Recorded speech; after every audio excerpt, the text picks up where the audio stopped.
Prime Minister Andrew Holness recently addressed supporters of the Jamaica Labour Party, JLP, during a conference in Portmore. He told them it is important to make the party's work known, especially in a time when many false stories are being spread about the JLP. He emphasised that some media reports are biased, making it hard for people to see the good the JLP has done.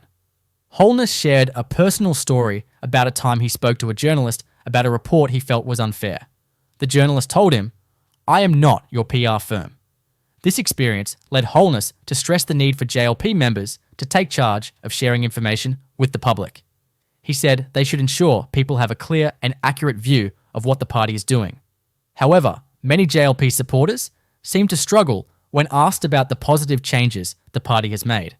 Instead of highlighting current achievements, they often bring up the 18 years that the People's National Party, PNP, was in power, which ended 8 years ago.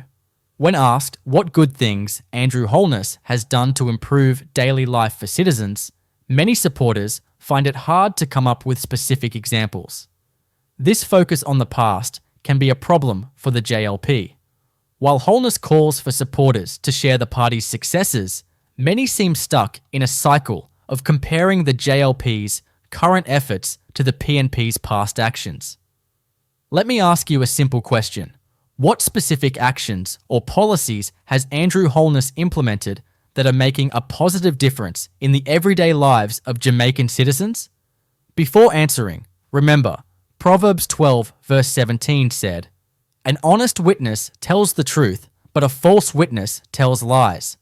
Thanks for watching. Subscribe, like, and share.